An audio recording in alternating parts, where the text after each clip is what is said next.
Hello, beloved. Welcome to the Sacred Sister podcast, where we normalize the magic and sacralize the mundane. In this podcast, we open up dialogue on metaphysical subjects, self-healing tools, expanding consciousness, and deepening awareness. To support you in co-creating a life full of healing, meaning, and magic. I'm Britt, a self-study entrepreneur, spiritual wellness coach, and self-healing song channeler. And I'm Hannah, an astral researcher, priestess, and inner peace and transformation coach. And together, we're here to serve as your Sacred Sister. Let's dive in. Hello, friends, and welcome to another episode of Sacred Sister Podcast. My name is Britt, and wow, we are so excited to dive into deeper dialogue today with Gilly Cameron Neill. She is the founder of Instagram handle Light Language Collective, and she is a facilitator, workshop facilitator, helping others awaken the cosmic language of light language, which is what we're going to be focusing on today. So what is light language? Can anyone do it? What does it sound like? How do I access this realm? What is it used for?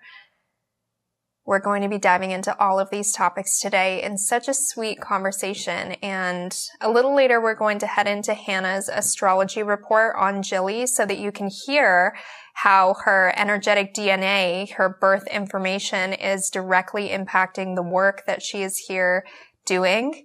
For now, I want to tell you how I came to know Gilly. So a lot of you may know, if you've listened to our podcast episodes before, that the last few years has been heavily devoted to throat chakra healing for myself. And we have an episode on the chakra system. If you're not very familiar, basically these 7 main energetic centers of the body give way, gateways basically, to different aspects of consciousness that we have within ourselves. And every single one of us has a relationship with these 7 energetic centers. And it looks different for everyone because we're unique individuals and we have our own human experiences that we've been through that have helped us develop the types of relationships that we have with each of these centers.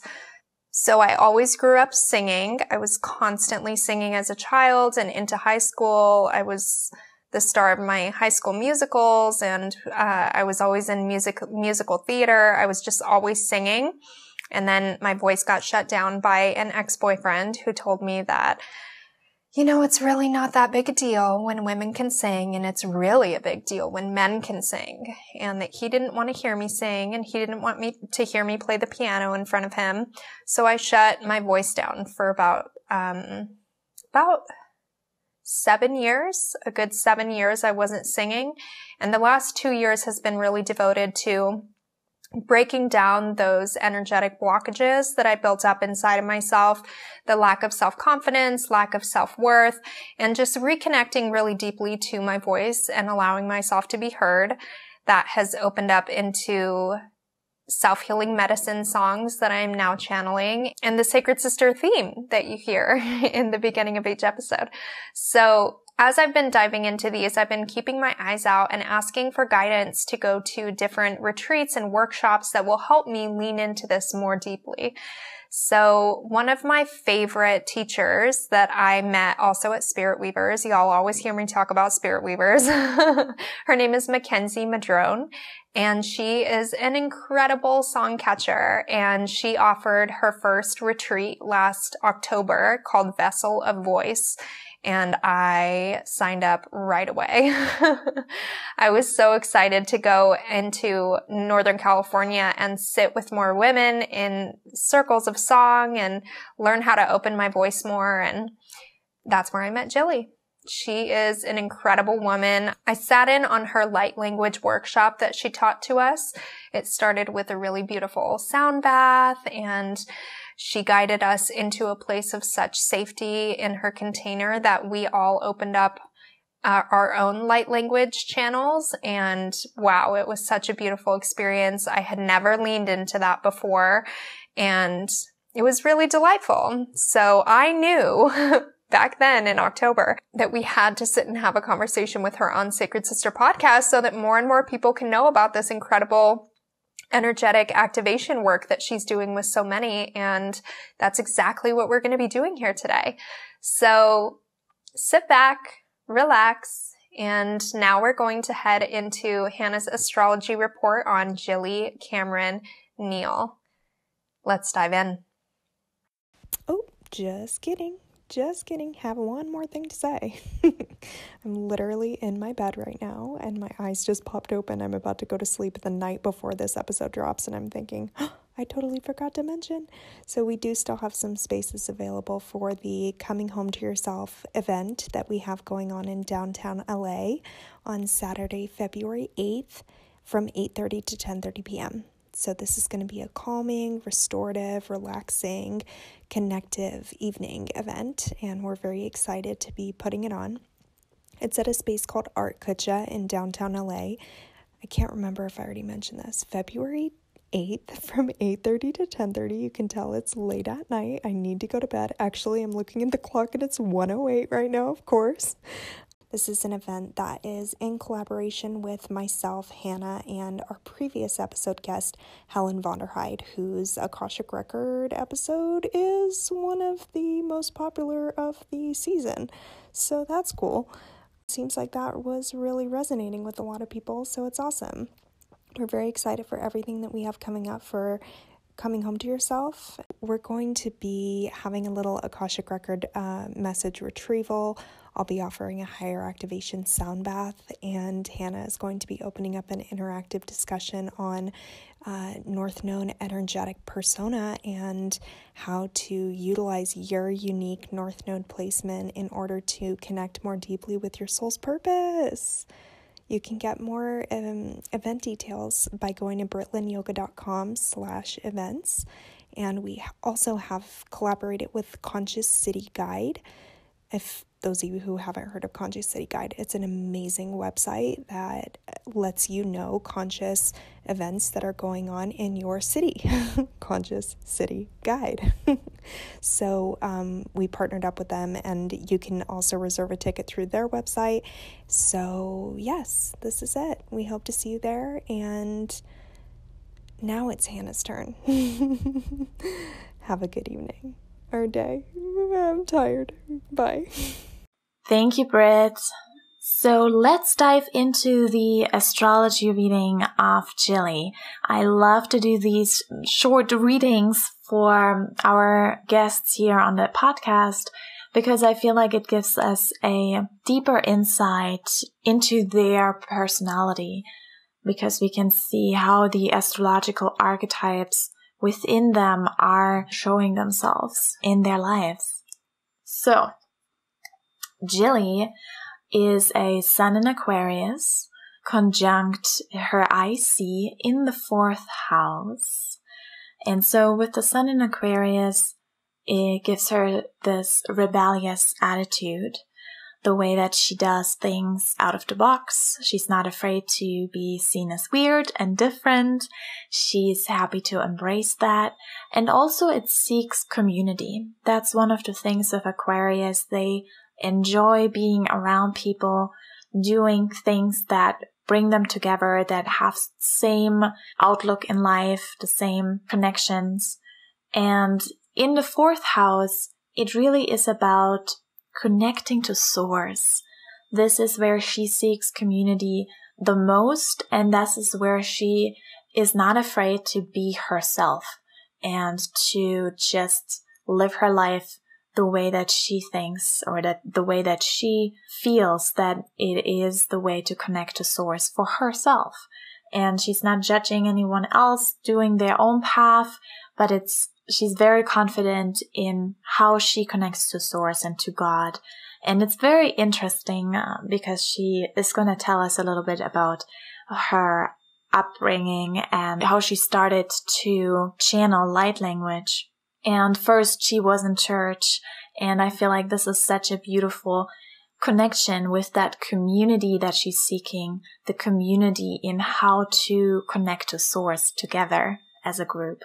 Aquarius is also connected to space and the universe and galaxy, and she has connection to the Andromedan galaxy that she channels as well, and I feel like that's a beautiful depiction of that astrology sun. Not to say that everyone with Aquarius sun has this ability, but for her in particular, she has a grand trine with her sun in Aquarius, her moon in Gemini, on the cusp of Gemini and Cancer in the 8th house, and then her Pluto, which is her chart ruler, in the 12th house. And just this grand trine is making it easier for her to channel beyond the veil, to really be a messenger. And this is her moon sign. Her moon is in Gemini, the sign of the messenger. It's in the 8th house, which is literally beyond the veil. It's, about transformation, being a transforming messenger, bringing messages in a way that might be seen as taboo. Light language is not a way at this point that is seen as a common way of communication. And so she has that very beautiful ability to embrace that so openly that she can channel these messages. And these messages are transforming, because just the way that she talks, and she's going to do a prayer for us in the beginning as well, the way that she brings in this light language, you're going to notice, if you allow yourself to feel it, obviously, it's all about, are we allowing ourselves to receive? But when you are allowing yourself to receive, you're going to notice something within yourself. It's like activating something deeper within ourselves. It's beyond the human language, and it goes deeper. And so that's such a beautiful depiction of her moon in Gemini in the 8th house. Also, it is a student. She loves to learn new things. She loves to travel. She loves to experiment different ways of communication and connecting with other people. And then we have Pluto here in the 12th house, which is also part of the grand trine. And the reason why I mentioned Pluto is because she's a Scorpio rising. Her chart ruler is Pluto, because Pluto rules Scorpio. And if you've listened to our episode before this with Helen van der Heide, she is an Akashic record reader, and she has also Scorpio rising with her chart ruler Pluto in the 12th house, just as Gilly does. I think that is very fascinating, because Scorpio rising, Scorpio loves to dive deep and research, and is intense. When it loves something, it goes right into it and is really emotionally deep, has a lot of depth to it, wants to dive into a subject, whatever it interests. And with Pluto in the 12th house, it is all about that subconscious, the unseen realm, the realm beyond the veil. It's also music. It's everything that kind of connects us to the divine, connects us with the oneness of all of life. And Gilly has that exact same way that she loves to dive deep into the subconscious, dives deep into the other realm of the world, away from the mundane. Interestingly enough, her North Node is also in the 8th house, and the North Node shows what our soul's purpose is, what we are meant to dive into deeper. And in the 8th house, it is about diving into the magic, diving into the life beyond the veil. And one of the ways to dive into the realm beyond this world, right, away from the mundane, is through drugs. This is one of the reasons why a lot of people are using alcohol and drugs to escape and to be away from the mundane, because there is a deeper longing for the divine within ourselves. And this is also why the 12th house also rules drugs. Super interesting. It rules the subconscious, spirit guides, oneness, but also drugs and alcohol, all of those things. Isn't it fascinating? A lot of times I think these addictions are, just like I said, a longing for this oneness connection, the connection to source that we often have forgotten how to reconnect with that and how to remember our true home, where we come from. And the reason why I mention alcohol and drugs is because Gilly will be sharing with us her experience with addictions and how it ultimately led her onto her spiritual journey. And so I think it's very beautiful what Gilly is doing in her life and how she's stepping more and more into sharing her light language also on social media. I see her Mercury is in the 3rd house in Aquarius. That just shows that social media and the internet are going to really, really expand her business and her way of being of service to others. And so I think she is a beautiful depiction of her archetypes. She's using them in a wonderful way. I'm really excited for you to get to know her. So let's dive right into this interview. She's going to guide us into a little meditation and share a beautiful light language blessing with us. So sit back, relax, and enjoy. Oh, sacred sister, a kindred flame, may we light one another. From the ashes rise, oh, we rise, oh, again.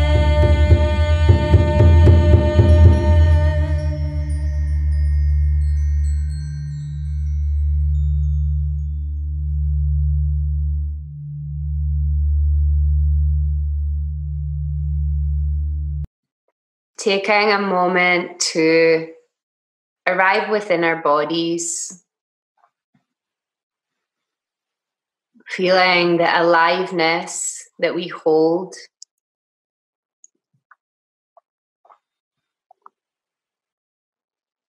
feeling our breaths,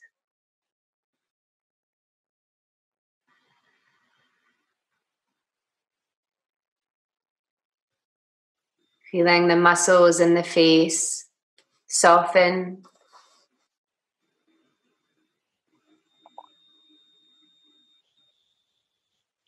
Aratale shukuingata, e talatio kuyekata, re tuya hangayeta, shelo tayeta, ora kayakata le shukata, ara kayakata teoya, shelata, orata yengo yekata, elota, sheko yekata.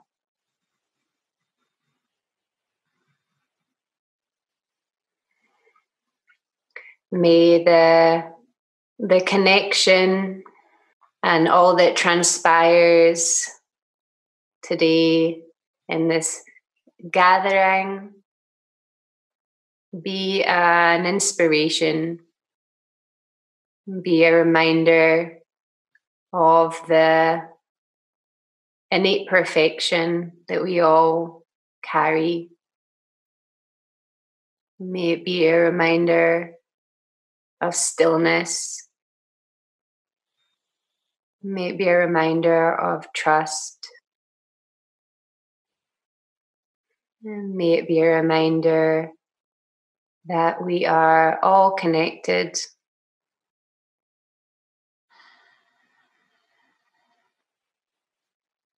And so it is.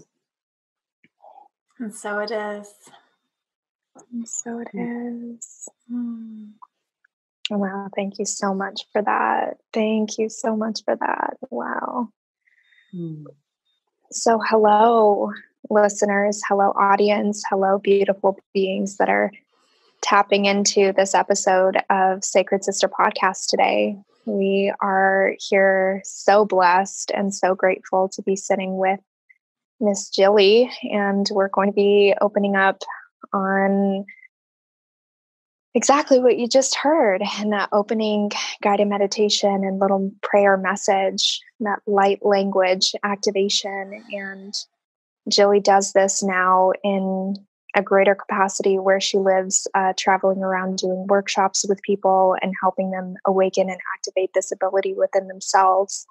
So we invite you, especially if you've never heard of this modality before, to get comfortable and relaxed and maybe get your favorite cup of whatever yummy, delicious drink that you love to drink. And let's settle into some deep dialogue with Gilly Cameron Neill. How do I say? Cameron Neill. Cameron is my middle name and my mama's maiden name. And it's just the Neill, Gilly Cameron Neill. Gilly Cameron Neill, thank you so much and welcome. We are so honored to have you here today. It's such an honor to be here. Thank you. Thank you. I love that you're also doing light language right now. We have video here in our call, and I can see how you're actually moving your hands and doing some light language through your hands as well, and which we're going to be touching on in this episode. But before we get started, let's talk about what is light language. So light language is a channeled expression of healing universal frequencies.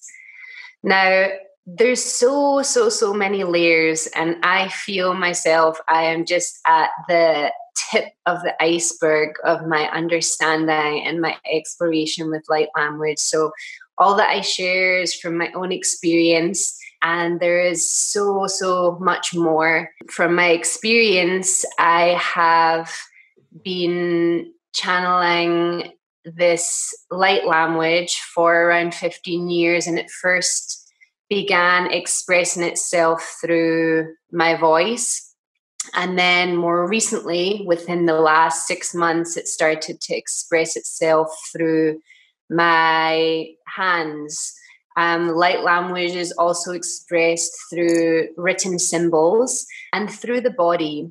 So we are channeling light language, and in this drawing from different frequencies within the universal sphere and bringing it into form through our voices, through the body, and then the written symbols as well. And it's not, in my experience, it's not understood.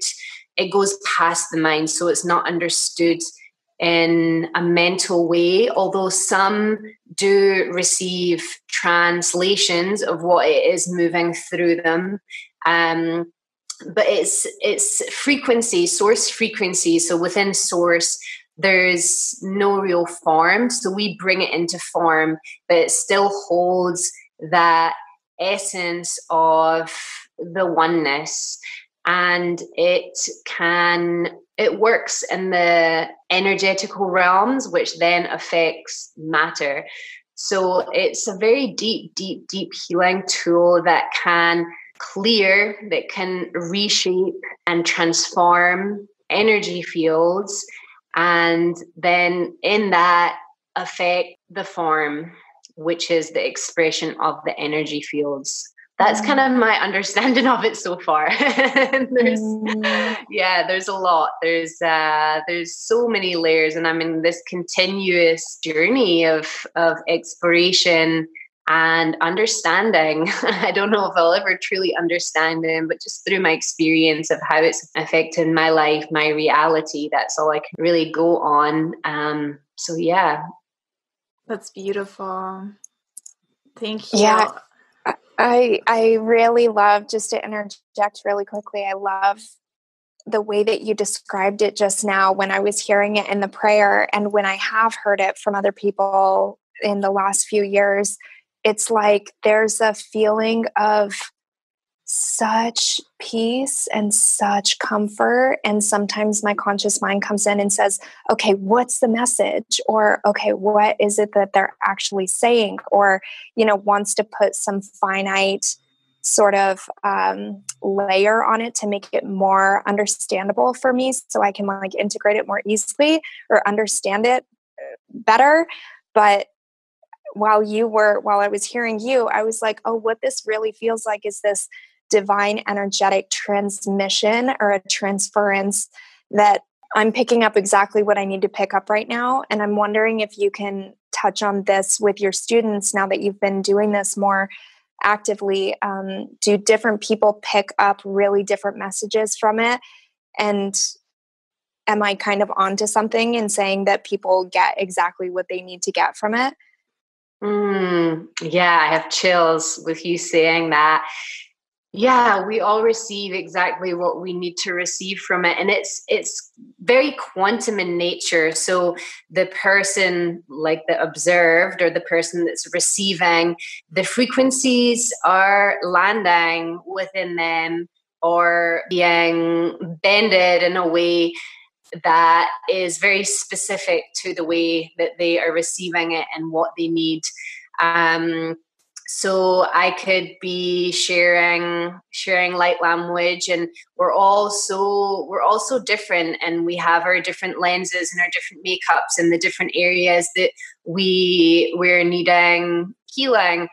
So yeah, we're receiving everything really in the way that fits us best. It's very outside of our usual understanding, because our usual understanding is it's from the mind, and the mind is translucent in nature and malleable and subjective, and just really holds quite a bit of nonsense within it. So this is really coming from source, to shake up those concrete holdings and understandings that we have. And yeah, it does exactly what's needed in every situation. Mm-hmm.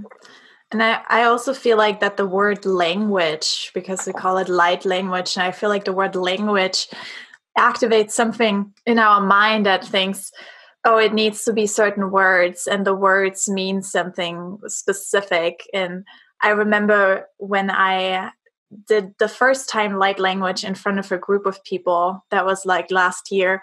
And I remember some women were like, okay, yeah, I feel like I've heard some Spanish. I've heard some like different sounds. And I was trying to figure out what words you were saying.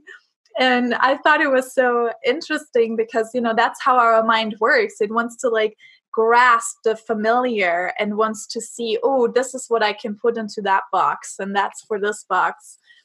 But it's like it's a language that's not really what we consider a language here as humans. Mm-hmm. It's more like an energetic, just like you were saying, like an energetic transference. I love that, the way that you were describing it, because it is more like coming from the heart and like going into the heart, and we can connect with everybody, like through animals and with plants, and it's like this language that connects us all with everybody and like other beings out of this planet too.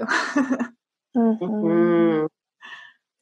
I was so curious, like hearing different people speak it too is so fascinating to me. And it was a really big reflection to a judgment that I had, because in my mind, again, the conscious mind wanting to, think that I know things about things, I was like, if it was something, it would all sound the same, which now it's like the other end of the spectrum that actually makes so much more sense, that since it is coming from like the deepest parts of the energetic body, like, of course it would sound super unique and super different from everyone, because everyone's essence that they're releasing is just so unique to their spirit. Mm-hmm. Yeah, it is. It's very unique, the way that it moves through each. And then there are some similarities. There are some that you feel like, oh, I just heard a woman I'm connected with online, and I was like, oh wow, that sounds very familiar. So yeah, it's and then what moves through is changing. Like it's continuously changing for me. I have like longer periods. I can't even remember how it used to sound. I'll have like new energies come through. For a long time, it was very kind of similar, and I was working with specific energies that I could feel. I was able to see what was moving through me.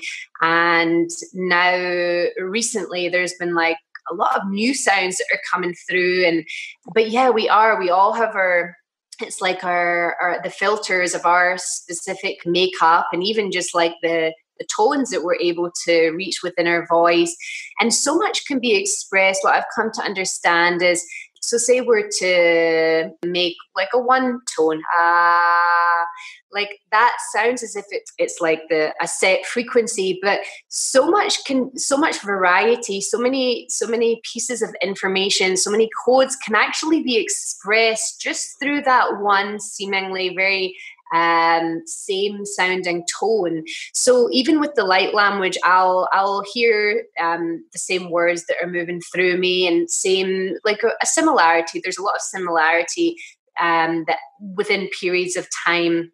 And but through that seemingly sounding similarity, it's like new information is coming through. Like the vastness of what it is that comes through that is very varied. It's not necessarily like it's not the same thing that's coming through every time, even though it may sound like that. And this is just the form that my words, that my mouth, that my being is expressing. But the information, it's like, is been drawn from a much larger scope and then being birthed through these vibrations that my voice and my being has been guided to make. I love that we touched on that, because this familiarity is what awakened me in the path. Like for me personally, I was like channeling this light language without even knowing what it was for the longest time. And then I went to like a temple gathering. It's like an event at Las Vegas. There was one of our sacred sisters who also went on from our sacred sister gatherings back in the day. She went on stage and she started doing light language. And I was like, oh my gosh, it sounds exactly like what I do. And I had no idea what it was. And she was like giving everybody this blessing. And I thought, oh my gosh, this is what I do. Like, I had no idea. I feel like a lot of people have experienced this in some sort of the other and had no clue that it's actually light language. Like for years and years and years, I had no idea until I saw someone who sounded and did it, and she embodied it so beautifully as well. And it sounded like exactly the same accent, the way that I speak. So, or mostly, I should say. So I think it's fascinating because, yes, it is individual to each of the persons, but I feel like there is like some sort of similarity in like from whatever source you channel it from. And I know that you work a lot with like the Andromeda galaxy, right? So I wonder if there's like, I wonder what you think about that. Is there like a different, depending on like from what source it's coming from within the grand scope of the one source, obviously, but you know, from what kind of like place it comes from? Do you feel like there are different accents? Yeah, I wonder. I'm not too sure about that. With the light language, I have with the Andromeda channelings, this is different. I've not so far expressed any of the Andromedan beings that I work with through light language. With the light language, what moves through me is African energies. This is what I see. Sometimes I'll see visions. If I open to them, I'll see a lot of ancient African rituals. I'll be in Africa. So it's like it's kind of interesting because Andromeda is like the celestial side of things. But with the light language, it's very earth-based. And this is something it's not so, most people, they think of galactic beings. A lot of people are channeling galactic beings with the light language. And there's just this whole spectrum. I feel that sometimes it's a higher self, which I guess is the galactic beings and the scale of oneness. And then, but in my experience, it's been a lot of African energies. And then recently I had started to work more with specific beings. So I would either call forth, like Kuan Yin would come through a lot. So I'd either call forth a specific being or open to see who wanted to move through me.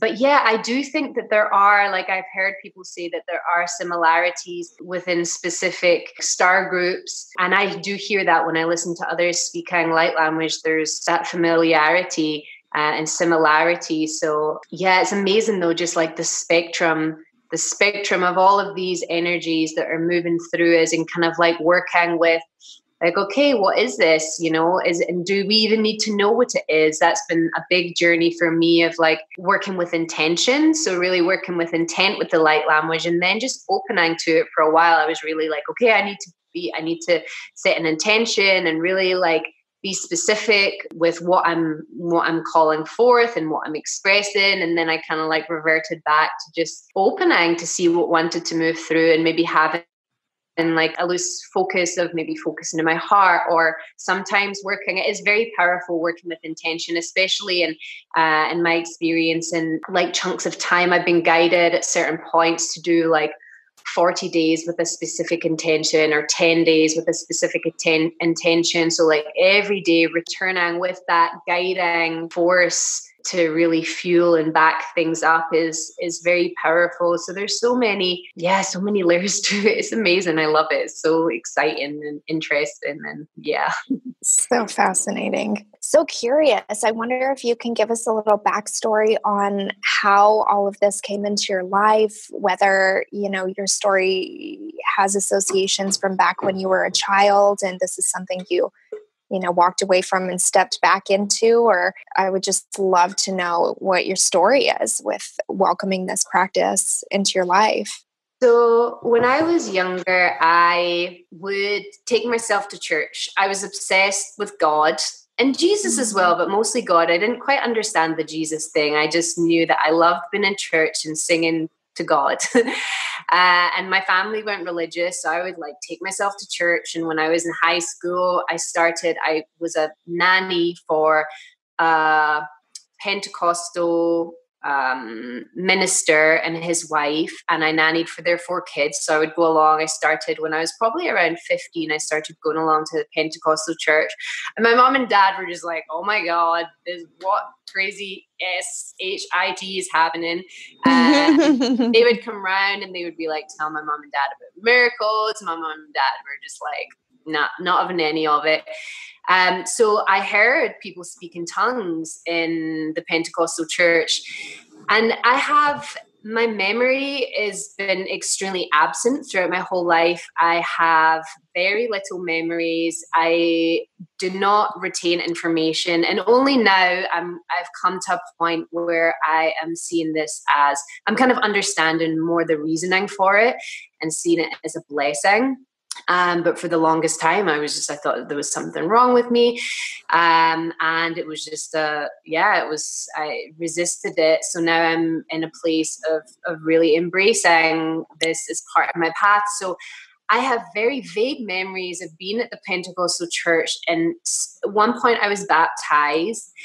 And I think on one occasion I may have spoken tongues, but it's hazy. I can't remember. I think I was I can't remember having much of an experience with it. I think I was just kind of, like trying it out and not really sure if it was tongues but it's hazy. I don't have any memory of it. So then I was a teenager and I started to drink and use drugs. I was drinking a lot, almost every night. When I was at college, I went to college. I did the first year of college. I was sexually abused while I was in college. And I soon after that developed bulimia. And I was bulimic for about a year, and drinking and taking drugs. And back in the day in Scotland, we would take ecstasy and it was mixed with speed. I was also taking speed alongside it. Also, they would mix the ecstasy tablets with heroin. So I was just not in a good place at all. So I lost all, going from like being very religious. I used to run, I did cross-country running, and I used to run with a little cross in my hand. And I was so good. I used to like win all the races, and I was sure, I was like, this is because of my love with God. And it was funny because in school, like I was friends with most people. So I was kind of like friends with everyone, and I didn't give a shit. I used to just invite people to church, and some people came along and they were like, what the fuck is this? And I was just like, so, like my belief was just so strong, and my connection with God. But then this all fell away. And I had many years of just been pretty out of control. And then I left Scotland, which was really an amazing gift for me, because I was able to take myself out of the situation where I imagine it would be very hard for me to change my path. And who knows, I was just a real gift for me that I was able to leave and just see other ways of being. And I was still, like, the addiction continued for many, many years. But I started to experience, like, yoga. I went to a yoga class with my auntie. And when I was in Australia, and I was doing work away and work trade throughout all my travels. And I was in Australia I was picking cherries. I was down in this farm picking cherries. And one evening I was lying in bed, and I hadn't had much experience of yoga or meditation. I'd taken, like, a class at this point, or no, I don't even think I had taken any classes. It was after I went with my auntie. So we were at the cherry farm, we were drinking all the time. And I remember laying in bed one night, and I brought my attention to the space between my eyebrows, and I had a really big shift in consciousness, and I didn't know what it was. And I never really thought much of it after that, but something shifted within me. It was like, that was kind of the initial, that was like an initial opening. And then from there, I found myself in situations where I was being exposed to spirituality, I guess you could say. I ended up in a yoga school in Thailand. I wanted to go to India. That was, like, on my agenda. I wanted to go there, but there was something up with the visa. So I ended up having to stay in Thailand. So I found this yoga school where they were doing all sorts of practices. It was a tantric school, and they were doing a lot of, like, visualization, a lot of meditation, a lot of breath work. And I was exploring all of these realms. And I remember one time I was standing with a group of people, and I was drawing energy, and I was 19 at this point. And I was drawing energy from the sky and then directing to the people that I was in the circle with. So that particular experience of being in that school, and it was like an intensive, like, 4-year program, and I did a month. I was there just for the month.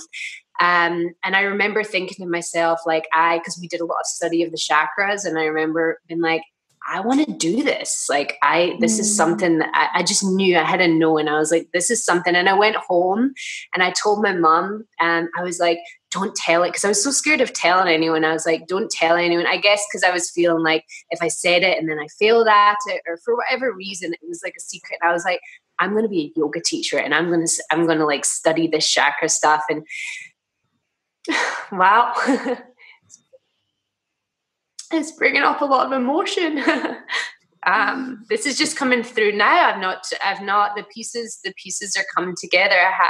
I haven't shared that moment when I said to my mom, it's just coming forth. So, I went home to Scotland for a little bit, and then I left again. I left shortly after, and coming to the States was really big because there's a vibrant scene happening here, and I was exposed to more and more opportunities. And okay, so I'm going to backtrack a little bit. So when I had been to the yoga school in Thailand, and then I went to India. I was there for 3 months, and that was a very, very, very special time in my life.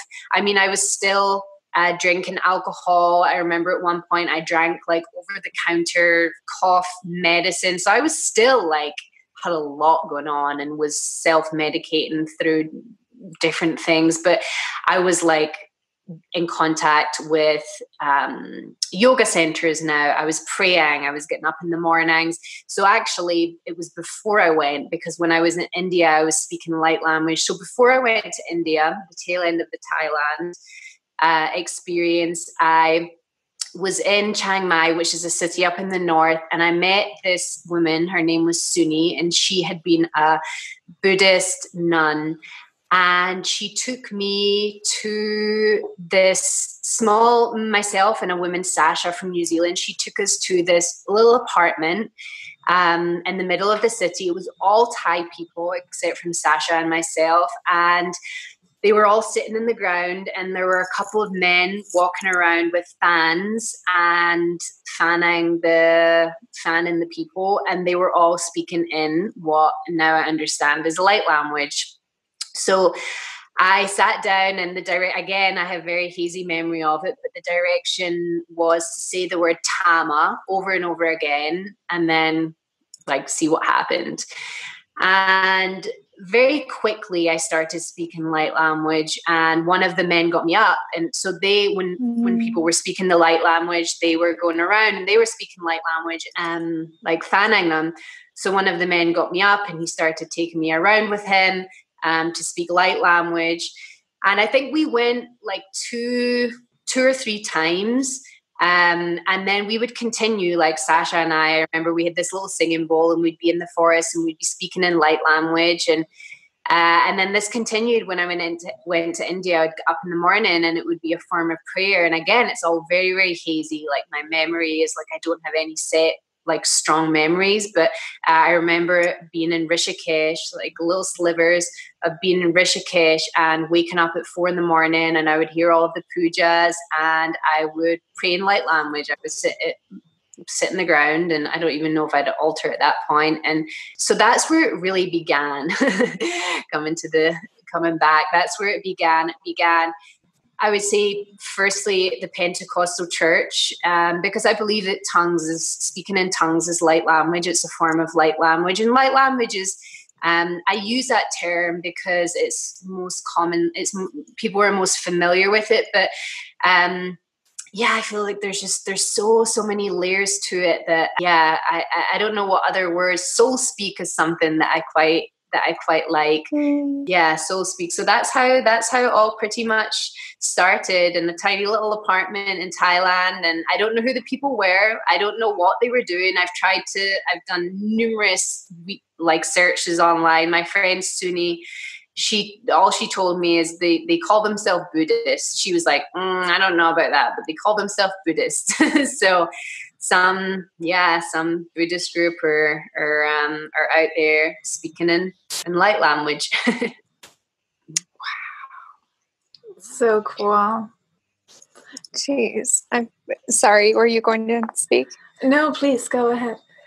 I just want to thank you so much for sharing that story. Like my eyes were filling with tears and regaining myself. And then you started getting emotional, and I've just been slow, steady tears rolling. Just like, thank you so much for sharing that beautifully woven story. Jeez, like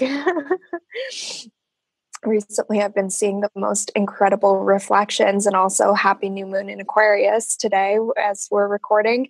But I wrote Hannah last night on something she wrote in a blog post. She was weaving together a story of how she's come to be where she is with her offerings, and just witnessing you in this moment too. Like both of you are providing me with such a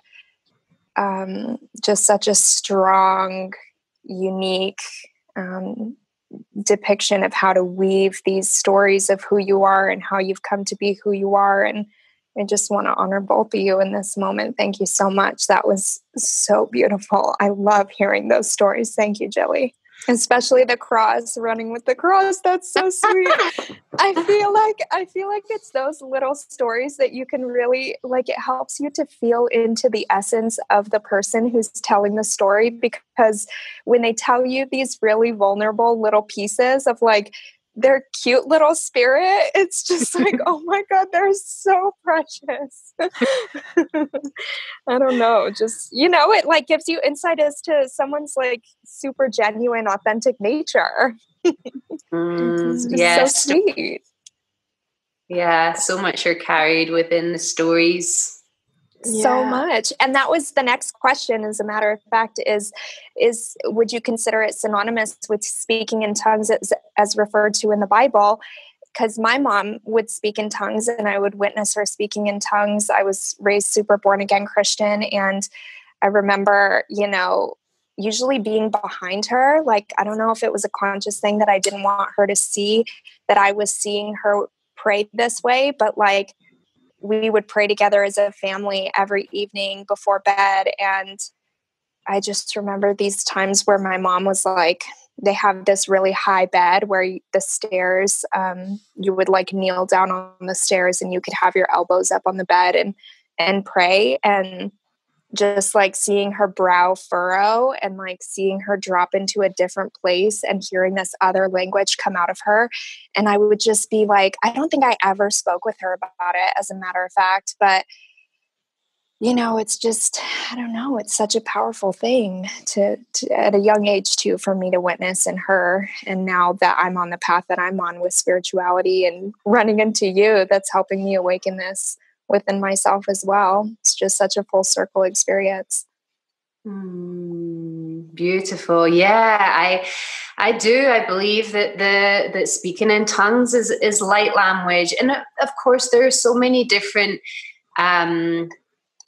there's so much variety within it. And at times I feel the light language can be a release. It could be sounds that bring release, and that's bringing healing.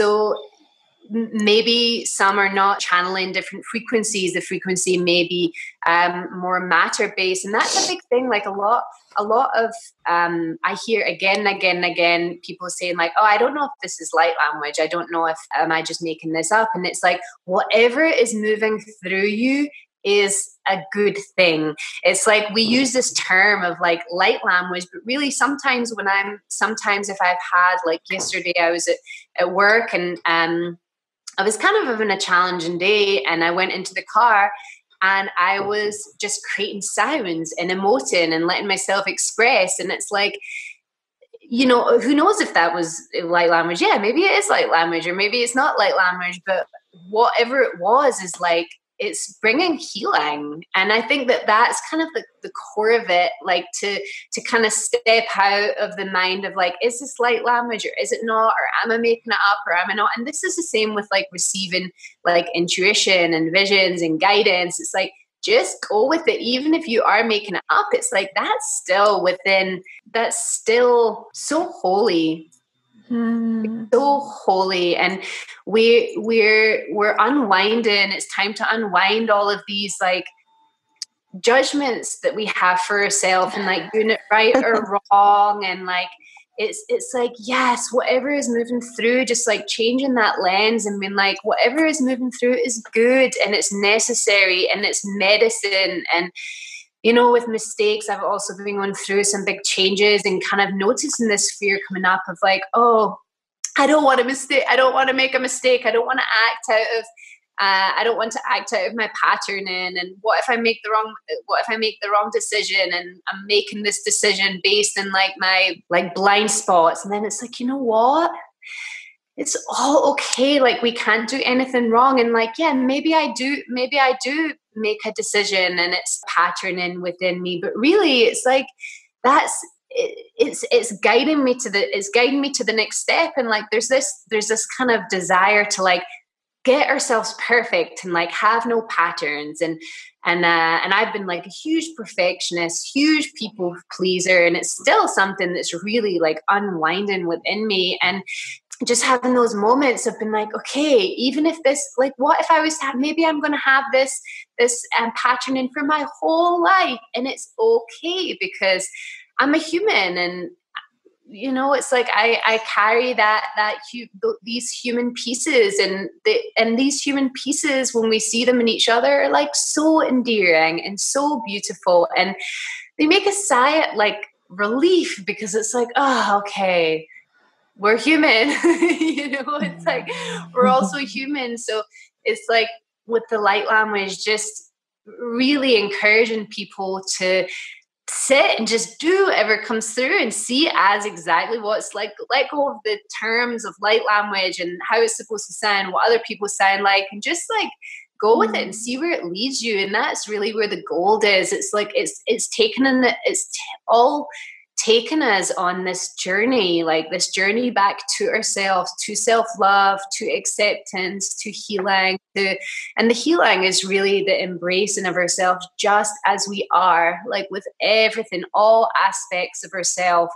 That's where the real healing comes in, when we can let go of the healing, let go of the need to heal. And of course, healing happens. Like we're constantly evolving and learning with every moment. So the healing's going to happen. But really, letting go of this need that that can be really carried, that like we need to be fixed. And of course, walking with intention, like walking with the seeds of intention of like, this is what I envision for myself. Like I want to be present. I want to be calm. I want to radiate love, and like walking with all of these seeds of intention. And at the same time, it's like this paradoxical way of like fully embracing and seeing that where we are right now is perfect, is absolutely perfect. It's as perfect as the grass. It's as perfect as the trees.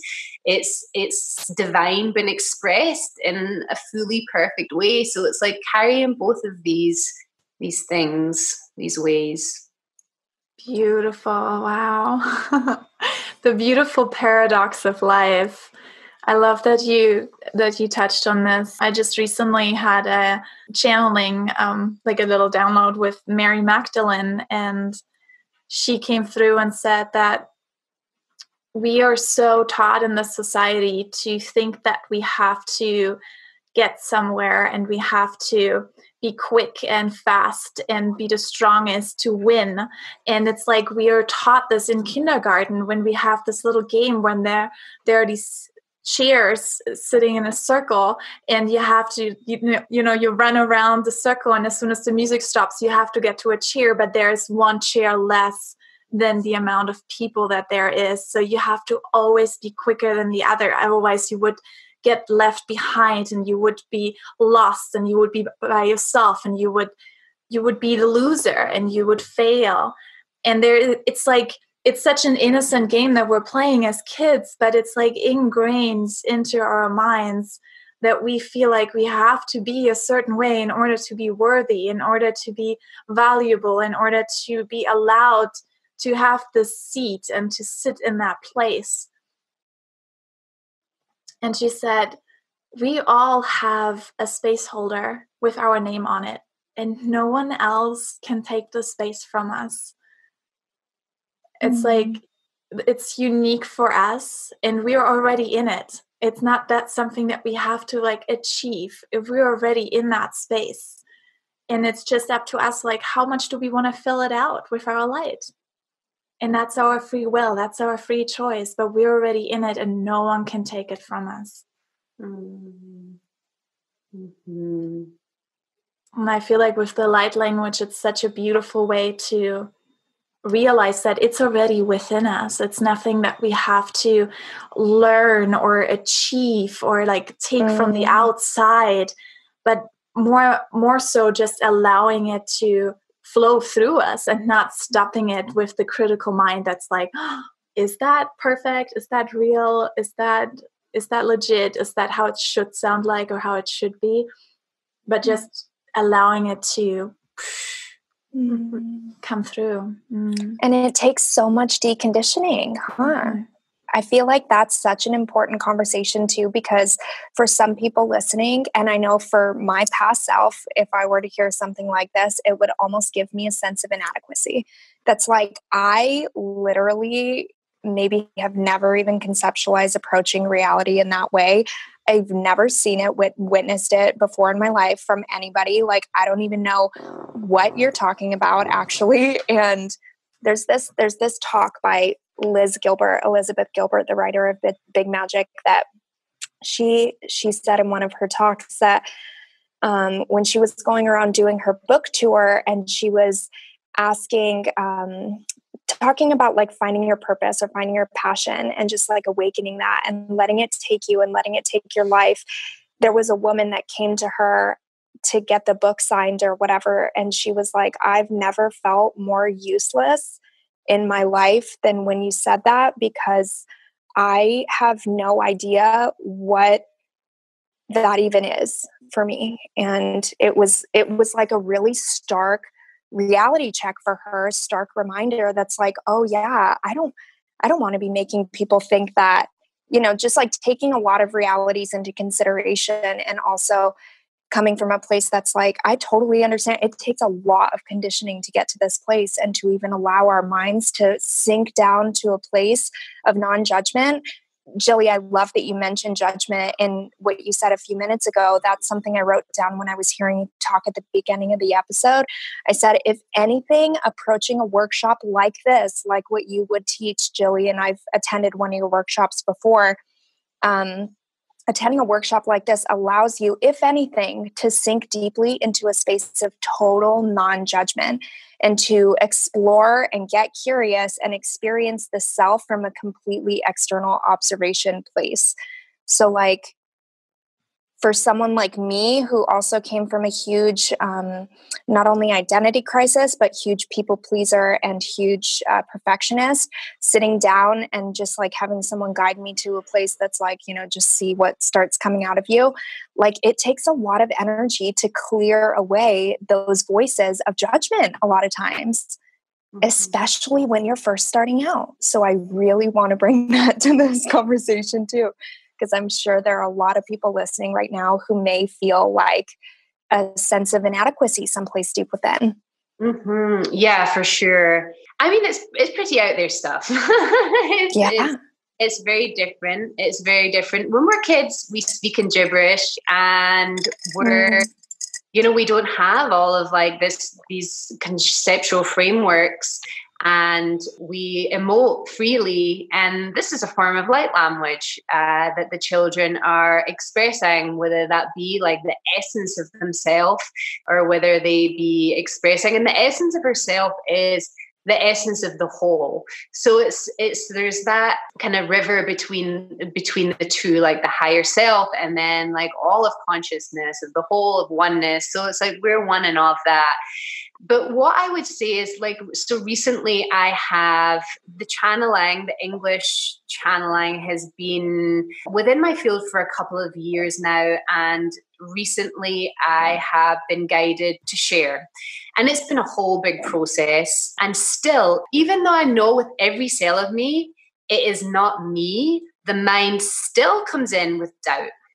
So the mind is its own little thing. And like, regardless of how much you know with the depths of you something to be true, the mind may come up with a counter story. So it's like, I think that is really great to know that, and this can be applied to all of life. It's like these experiences where the mind's stories just don't make sense. It's like, no, I know that this is not true, that I'm still having these thoughts of like self-sabotaging thoughts. And I think that what is really helpful for me is to take distance from the mind, and not to try and stop the thoughts, because they may never stop, because it's the mind is a function of the ego. And it's like, we're so tapped into the collective, so we're picking up collective, and that's expressing itself through the thoughts. But we know what it feels like to be really anchored within ourselves, within the truth of ourself. So kind of putting more attention on that, and then letting the mind do its thing, but just not believe it. Like, I try, and sometimes, like last night, I was going through a lot of frustration last night with I'm entering this like technology world for the first time, and there's just so much learning. I'm like on social media now, and emails, and just really like doing something new. And I was at my wit's end. The internet was like not working. I couldn't get it to work. I had all these things to do, and I was just like, so frustrated. And like throwing my computer down in the bed, and just really like in this place of agitation. And when I get into these like quite extreme points, I really try and like tune into the field of the mind, or the density, because I was like angry. And it's interesting, because anger is not something, I'll get agitated, but anger is kind of something that I've not really explored too much of. So it feels healthy that it's like, coming forth. So I really just like felt agitation and anger with these technological things. And like, see the transparency of it. Like, it's this story. It's like this story that I have to get this done. And I mean, I could have gotten up early and done it. It's like all these beliefs and all of these seemingly like solid stories and ways of being. It's like, I just kind of like turn it back around and be like, this is no basis of in reality. Like, this is this construct, and almost like sometimes I'll feel it been pierced, just like bringing awareness to the translucency of it.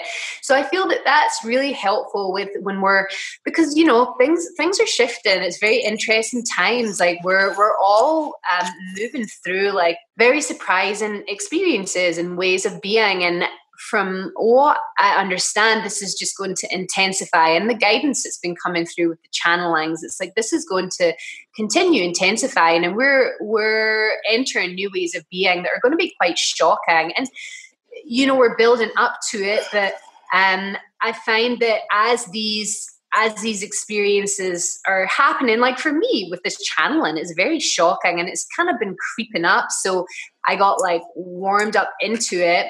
But if I was to even like 6 months ago, or even before it started to come through, to really like go back and be like, catch a glimpse into my life at this moment in time, I would have been hella shocked. I've been like, no, like what? So I find that like with as we navigate these new experiences and ways of being, like to just know that the mind is going to come up with its stuff. It's going to come up with its stories, with its conditions, and not so much judge anything based on like how much or how often or like what it's coming up with, but really focus and just like not believe in it and been like, yeah, you can continue. You can, have your spiel and say what you're going to say, but this is coming from just like continuously reminding ourselves that like, this is coming from conditioning. This is coming from the collective. This is the mind. It's its function. It wants to sustain this like this solidity of self, because if the solidity of self is cracked, then, we merge into what we really are. And the ego, that's not its function. It's there to create the solidity of self. So I think like, let the thoughts go, let them do their thing, but just like not believe them, or start to remind yourself that thoughts and the stories that they come up with is like a farce. And also it's only recently that I've started to come out with the light language. Before I was doing sound work, I was feeling I wanted it to be accessible and not to be like too out there, because I wanted everybody to have the experience. But then it kind of got to a point where I was like, I'm denying myself. I'm denying what's moving through me. I need to just like fully just express the light language, fully step into the light language. And there are going to be places for everyone. There are always access points for others to start working with this type of work. And what I'm noticing is like people are waking up rapidly and radically. So I've been witnessing and hearing stories from people that come from like very practical living, and then have quickly opened up to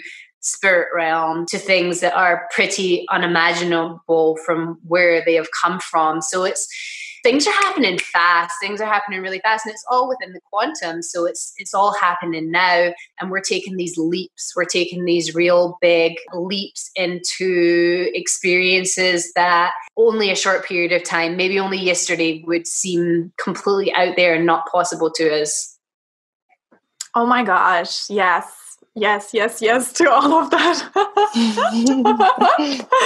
Thank you. Yes, I feel it so deeply. And when you were saying that you were trying to make it more accessible and, trying to kind of like not be too much out there. Oh my gosh, this is like my number one struggle, I would say, in my life, because this is something that I've been just recently like stepping more into, because the part of me was like, I want to be more accessible just so that people don't feel like, so that they can relate, more relatable, right? But then at the same time, I don't want to take away from my authentic self, because then in the end, it's not going to help anyone if I'm not shining my light fully. And ultimately, by shining our light fully, that's actually what's going to be helping other people, because we might have to be a trigger to others so that they awaken through that trigger, and just embracing that. And I also come from a past as a people pleaser and a perfectionist. So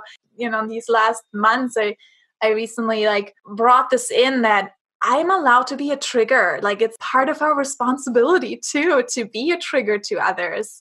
And by shining our light brightly and the brighter we shine it and the brighter we step into who we are, the more we're going to trigger other people that are just not in that same wavelength. But at the same time, we are being triggered by others. And I remember the times when I'm really deeply triggered by others.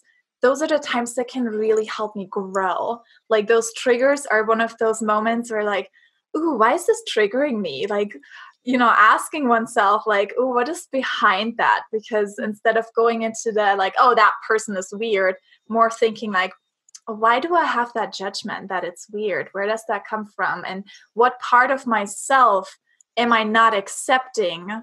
What part of myself am I separating from? Because ultimately we're all one. So when we judge another, we're actually judging on part that is within ourselves that we haven't embraced yet. So I think being that trigger is actually so healing as well. And I love that you're stepping into this now. And, I feel like so many of us in the collective being in the 4th year of the emperor, of the leadership, like really stepping into this place of this is who I am. If you don't like it, that's good, because then I'm a trigger for you and that's going to help you heal. If you do like it and resonate with it, that's great, because then you can heal through that as well and find that within yourself as well. So yeah, I love it. And even just to clarify about the trigger conversation that we're having right now, not that we're ever trying to be a trigger for anyone necessarily, but we, through expressing ourselves to our greatest capacity and authentically from within, is naturally going to stimulate triggers in others. And that's fine. And if you are triggered by something, doesn't always mean that you have to focus on healing that right then in that moment. And that trigger will just continually come up in different cycles and seasons of your life until you do feel that it's time to look at it, start working with it, whatever. Yeah. Yeah. I think that's so important to hold the both. I've been doing this practice recently that has been super, super powerful. I read this book. I don't know who it's by, but I just not randomly, I was intuitively guided to it in the book in the library. And it's called Beyond Willpower. And it's sort of like EFT. He brings in like the different energy points of EFT. And then there's some statements that you can say as well that cover the core kind of sticking points that we all have within humans, like comparison and the not being able to be present, attachment to success or fear of success. And he kind of like covers a whole wide range.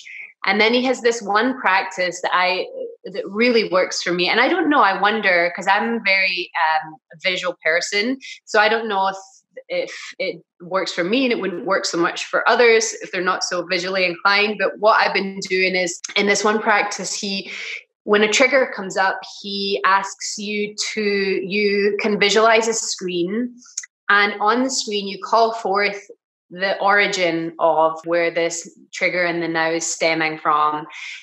You can do it in whatever way. And this is really important. I feel that there are like these different techniques and we need to make them our own. Just with everything in life, it's like we're all so different. So to like tweak them in a way that you really like feel it and resonate with it. So you call forth like the love or the light of source, or you can visualize on that memory, you can visualize like color infusing into, or anything which really allows you to feel that it's being cleansed or healed with the balm of love. And then he doesn't actually specifically say it in the book, but what I get is a rewrite. So I'll have a vision of like a rewrite of that particular moment, and it has been amazing. Like for me to just, the memories that come up are like so surprising to me. They can just come up so instantaneously. And I've been working with this a lot, like when things come up. Yesterday I had a meeting with someone that I work like a higher up with. I'm in the process of shift in position, and like I have this vision and this idea that I know would be amazing, but it's within an organization that are kind of like, you know, they're great, but I really, really want it. And I had a meeting with this woman yesterday, and I went in and I was like I really wanted her to see my, like to be in alignment with like my vision and to see how great it would be. And I kind of went in with that, like I went in with a fear that I wasn't gonna like that I wasn't going to get it, or there was something there. And afterwards I like did a recall because I was feeling like just a lot of this energy, and I did a recall, and I had a memory come up of when I was younger. I had kidney issues, so I was in and out of hospital, and I used to hate getting my blood taken. And I had a memory of being held down by all the nurses and like having my blood taken. And it was like that feeling where I went into the meeting and I was feeling like I was powerless. And that was like the core of it. And that's the thing. It's like our triggers, there's these like core points where they were crystallized in our life, these different trauma imprints. And then like they come up within different situations. And it was like that. And then I rewrote it, and I had a vision of the nurses all standing around me and like holding me in love. And it's like, it's so, so powerful. Like they can be, and sometimes, you know, you need to go back, and like, I've been working with some like real foundational stuff, and like having to, you know, go back through and uncovering, like uprooting all these different memories and imprints that like live within the cells of the body and within the field. And so that's really been a powerful practice for me with the different triggers that come up. And yeah, also just holding it. Like I still am such a big path of like speaking my truth, because it really does run like there's such a fear of conflict. And basically the essence of it is like that like root fear of like love being removed, and like not being loved if I offend the other. So it's like I'm still in such a big unraveling of it. And I'll like feel myself in situations where I'm like, oh, I wish I could just like say what, you know, I wish I could just say this without being scared, and just like holding myself in the tenderness and being like, it's okay. This is perfect medicine. Even though, you know, you're not speaking the truth, this is the exact medicine that's needed in the moment. Like you're on this path, and like, maybe I'll never, you know, I think surrender, and it's really powerful, surrender into like, maybe this will be my thing, and that's okay. And this is the exact, even though I have this idea in my head of like, oh, I should be speaking my truth now and yada, yada, yada. It's like, you know, I am medicine in all my expressions, even if they're, you know, falling short of what I see is possible for myself. Like in all my expressions, this is what's needed in the moment. Thank you so much for speaking to your healing processes. I love that. I love hearing how people can look back almost in their Rolodex of human experiences and associate the times. And I love that you said crystallized. I had never really heard this. I'd never really heard this. And then our last episode with Helen von der Heide on the Akashic Records, she also said about, you know, these imprintations being crystallized when we have thoughts, or, you know, like on the earliest signs that imprint themselves into our consciousness or into our being in various ways. So thank you for just connecting those dots again. I'm like, okay, cool. I need to work with this crystallization idea.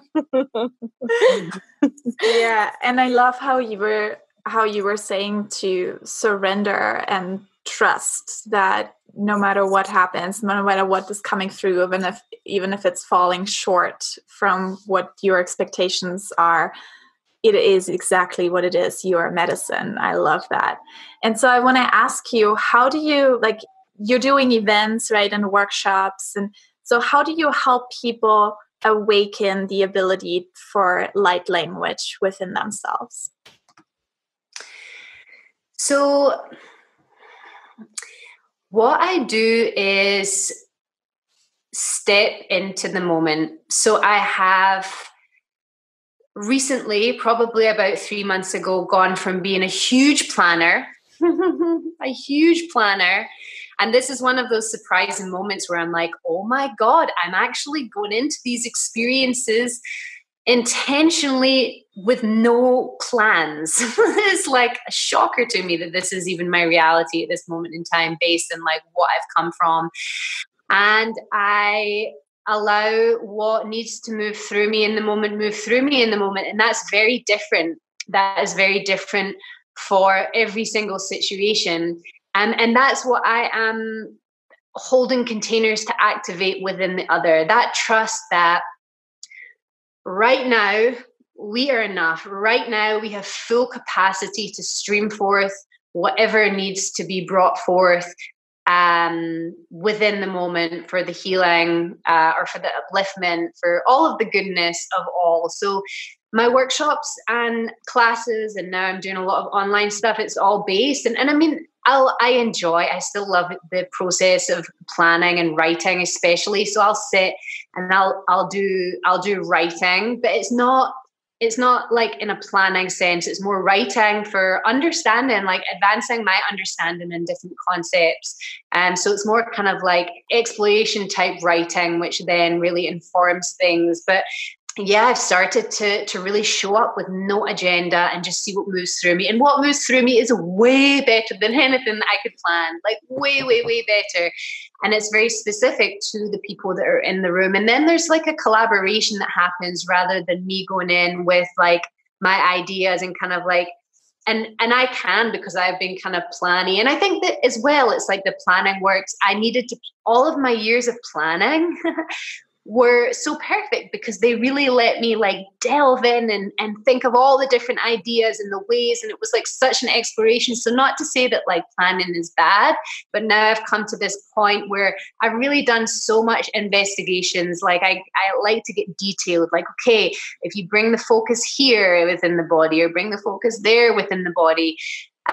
But mostly I would say with the light language, to start to work with light language is to set some time daily, like daily practice, I find is so, so, so key, because then you're saying like, okay, I am wanting to explore this. I'm wanting to see where this goes. I'm dedicating. You're making a dedication to a practice or to a self-exploration. And I also like to set a timer. I find timers to be great containers, because otherwise you go in and you're like, oh, how long am I going to do this for? But if you set the timer for like even just 3 minutes and start to make sound, and then let the sound guide you. And everyone's in a different path. So maybe you start to work with different parts of your body and connect with your body, or maybe the sound guides you. The sound is going to guide you. So it's just to get that, because we have blockages, you know, and there's like all of the, you know, you have the concepts, and like I was very, very shy. And for me to do the healing through, I was finding it difficult to express myself in words for a very long time. So for me to kind of like heal through words, there was too much trauma involved. So to just create sound, it rewrites those pathways in a very safe and simple way, where you're not having to think about words, where all the trauma lies. It's like you're just creating that fluidity within the pathway. So even just working with the sound, I work with toning, which is very powerful, where you're working with different tones for the energy centers. And I really like to do, and everyone's in a different place. So maybe it feels good for you to like go online and you can look at the different vowel sounds, or maybe you feel better with doing more like intuitive sounding. So it's just starting and dedicating yourself, and then the journey is going to take off. And it's okay if you miss days, not to be like, okay, you need to practice every single day, but to like walk forth with that seed of intention. Like, I'm going to dedicate.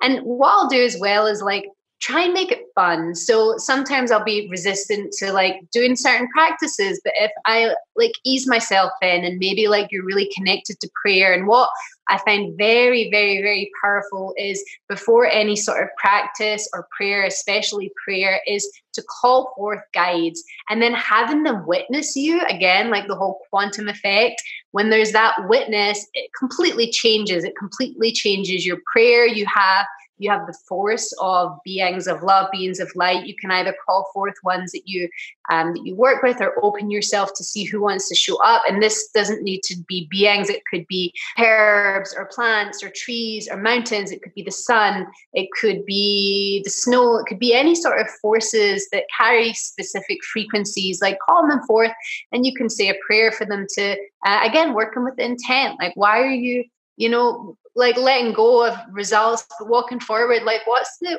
prayer in your heart? Like, why are you doing this? What do you want to receive? And really believe in that intent is like, it can come true. If you walk into it with belief that, like, through this intent, I'm basically creating the unfolding of the reality, and walking into it with that belief is really powerful. And of course, letting go, it's like all very paradox, so much paradox.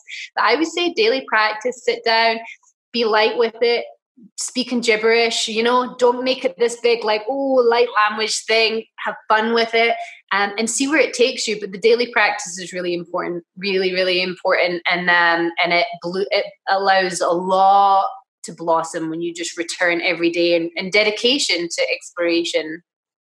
Beautiful. Thank you. So you've been saying that you do a lot of online classes too, and events and workshops. What's coming up for you right now, and where can people find you? Mm-hmm. So I am, excitedly, I have been entering the online world, and I have a free webinar coming up on the 4th of February, 10:10 till 11:11. It's funny, I was going to do it. I had to do it in the 4th. And I'm working in the 4th. So I was like, okay, I'm going to do it in the 3rd. So I put out something that said I was doing it in the 3rd. And that little voice kept coming through like, no, you need to do it in the 4th. So I canceled work for the morning. And I'm doing it on the 4th.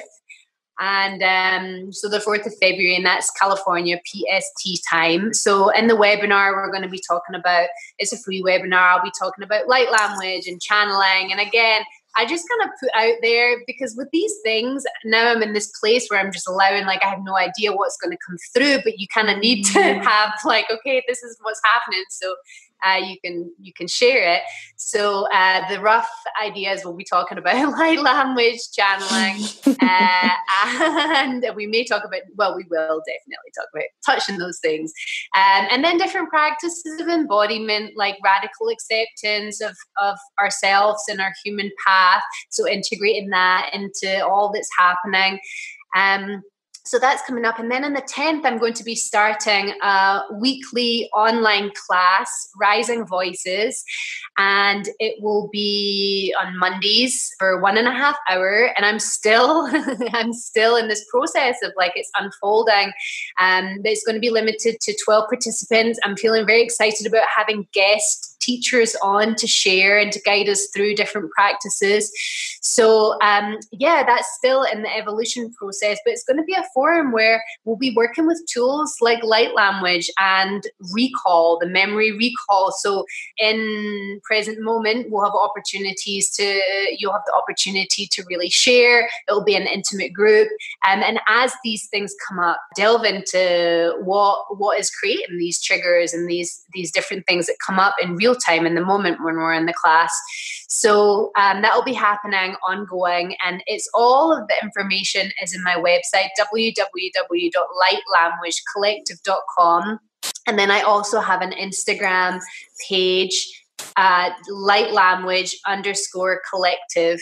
That's the Instagram, and there's a Facebook group, an interactive Facebook group. And the Light Language Collective is great. I have posts of all different people speaking light language, which is really fun. You can hear folk from all over the world expressing light language. And I also have my channelings, the channelings from Andromeda, so different beings that I'm working with. So yeah, those are the things that are happening, and I'm so excited.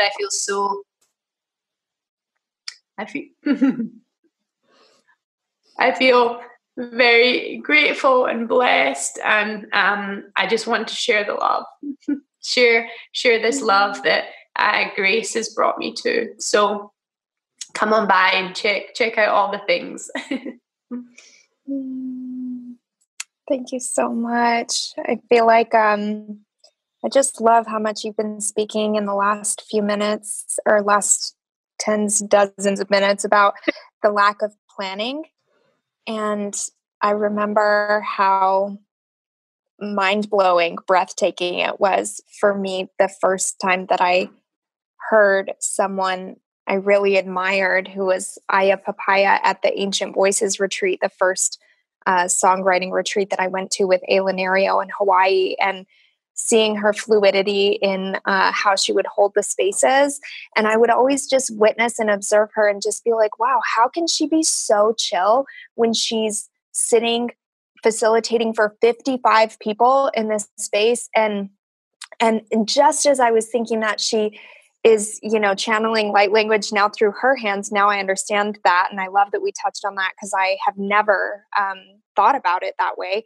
But she goes, I'm discovering as I continue these retreats from year to year that the less planning that I do, the more I am available to this present moment of reading the group and seeing exactly what it is that we need in this moment right now. So she would constantly be taking these moments of like, okay, what, is there another exercise that wants to be held here? Or it's like that grounding presence. I feel like that when really powerful teachers such as yourselves really give that approach to facilitating voice, it almost, for the listeners, I feel like lets them know that when you're able to sink into this place of groundedness and complete and total presence, that it's almost like a hands-off experience, like hands off any expectations, hands off any like any things that you're supposed to do, and you're really allowing yourself to just be present in the energy of the moment, and that that whatever is needed in that moment is within, and you have this vast pool and this vast capacity of information, and whatever you need to pull out of your bag of tricks that you can, give voice to in the moment, but that you're not like micromanaging or hyperfixating on it from a place of like, I've got to do it right. And what's the best way, and what's going to be the most potent, and thinking that you can like preconceive these notions. Mm-hmm. So I just want to speak to that. So thank you. Yeah, definitely. It's so true. It's like we all, and even within our lives, it's like if we can come into the present and just trust that we got it, and it's like when we do too much planning and I have loved planning, like writing things out, and like, oh my God, it's been like, I'm such a planner. So now I'm just like, whoa, this is crazy. Like now I'm not planning, but like when we can just step in, it's like we're sending ourselves the direct transmission of like trust, of like, we are enough exactly now, like, and then we kind of step into vesselhood, because the planning and the other stuff is like more mind. And of course I'm not like getting down in planning, because I think that if it feels like there's some planning needed, it's totally is all good. But just to even plant the seeds of like another direction of like, then we can step into vesselhood. And it's like the stuff that moves through me, my mind could have never, in my classes, I'm actually doing one today. I do light language activation classes, which I've again just transferred. I was like doing toning before, and now I'm like, boom, we're going straight for the light language. And the stuff, the exercises and the different activities that move through me, it's like I never could work that out with the mind. It's like something that's like, then we're really tapping into that like universal force that is completely outside of the mind. And like you were saying, it's like it takes that non-preconceived ideas for us to step into it. So it's really it's really a direct transmission that we send ourselves of like, I trust you, you got it. And then we open to like very vast fields that can move through us. Beautiful. Yeah, that was such a beautiful summary of the whole episode of Light Language. That was amazing. Thank you so much for sharing. And so we have for our guests a few sacred questions at the end. And these are just going to be little quick things. So whatever comes up for you. First one is, what does sacred mean to you? Sacred to me means everything. I believe that everything is sacred. Every last drop of everything is sacred if we view it with that lens. So it's like a lens. Sacred is a lens that we can view all with, even the bad guys. Even the bad guys. That was beautiful. Thank you. And what does having a sacred sister mean for you? Yeah, I believe sisterhood is super sacred. It's been a big journey for me, having some initial trauma with the feminine. My younger years, it's been a process of being able to relax around sisters and feel safe. So I feel that, sacred sister, this connection that we have as sisters, it's all sacred. Even if it's just a brief meeting with somebody in the store that you recognize from out of town, it's like we hold a thread, we hold a deeply connected thread, and we're on this journey together. There's so much awakening happening, so much healing happening within the feminine. So I believe that all connections we have with our sisters is very sacred. So just I pray that to remember that union, to remember that within the even instances of connection. Beautiful. And what are some ways that you turn something normal or mundane into something magical? Something normal or mundane into something magical. Wow. I do like the magic. I like to have little reminders of magic around me. I was at the thrift store. I love thrift stores. And I was at the thrift store the other day and I found this little hedgehog puppet.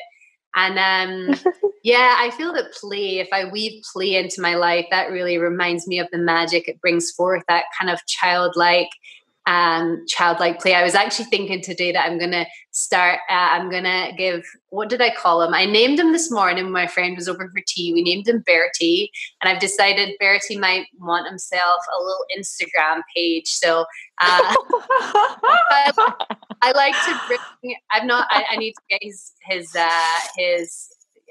thumbs up in that. But yeah, I like to weave in kind of like fun childlike things that really remind me of the magic and just presence, like being present and having my eyes open to the magic that's really innate within everything. I'm going to show you Bertie actually. Thank God.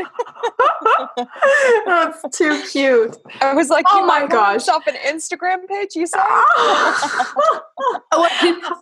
Hi, Bertie. I can't see the screen. There we go. Oh.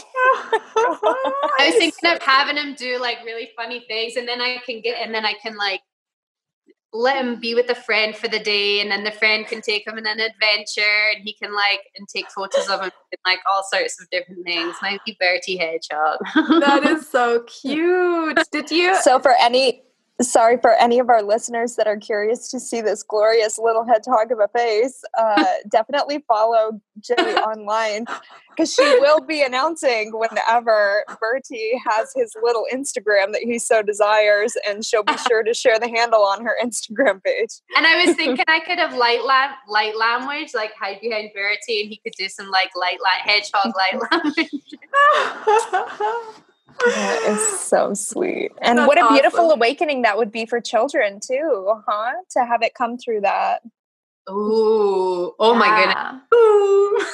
Yes. Oh my gosh. I didn't even touch on that, but with my daughter too, when I speak light language to her, it's like something remembers it within her.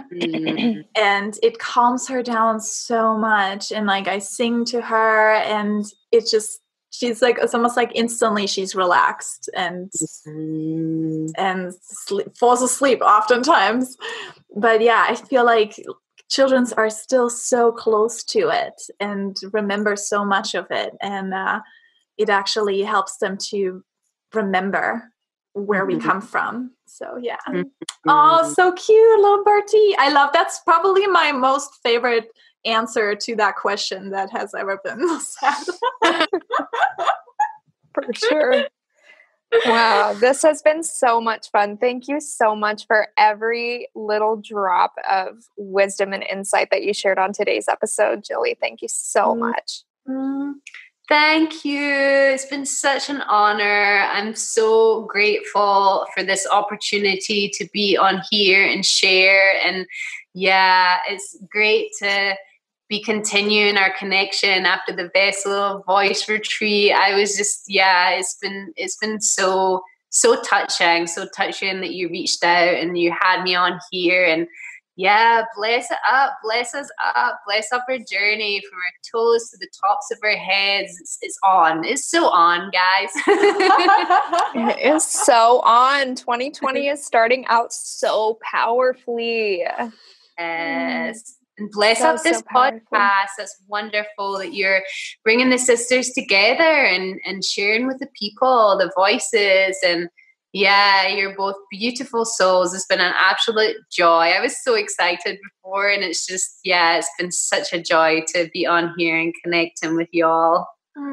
Thank you so much. We appreciate you being here. It's such a blessing to have met you. This is my first time seeing and meeting you, and I feel like we know each other. So it's just so fun. It's so beautiful. It happens all the time, really. Every single one that has been on Sacred Sister that I haven't known before, I'm like, oh yeah, I know her. Yeah, it's been incredible for me too. There have been numerous times during this appointment that we've said that I've been thinking, I cannot believe I came into contact with this luminous being, and that even just the concept of us having this podcast now still literally blows my mind. Like, I was sending Hannah a voice message last night, and I was just like, I can't believe we have a podcast, and we've had all these insane conversations with people. It blows my mind all the time. Such a blessing. I'm so proud of us that we stepped into this, and we just decided last night we were going to have a top 5 episode for our 1-year anniversary of Sacred Sister podcast on spring equinox. So just everybody who's here at the end of the episode, you're kindred spirits anyways, and there's a little sneak peek for you at what's coming. So thank you so much. Love. Mwah, mwah, mwah. Thank you. Thank you so much. Rest of your day. Thank you. Bye-bye. Bye.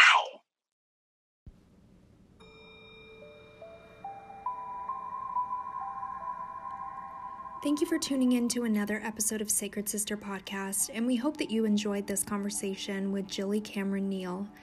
You can find all of her details and contact information in the description of this episode. We appreciate comments and ratings for this podcast, and if this is something that's resonant for you, and you feel natural and organic giving us a comment or rating, please do so. Your feedback is incredibly important to us and very valuable so that we can continue curating content rich for your vibrant ears. Sound production is done by Curtis LaBeouf. Our Sacred Sister logo is shot by Candace Campbell. Edited by Britton Hannah. Until next time, thank you, beloved. Namaste.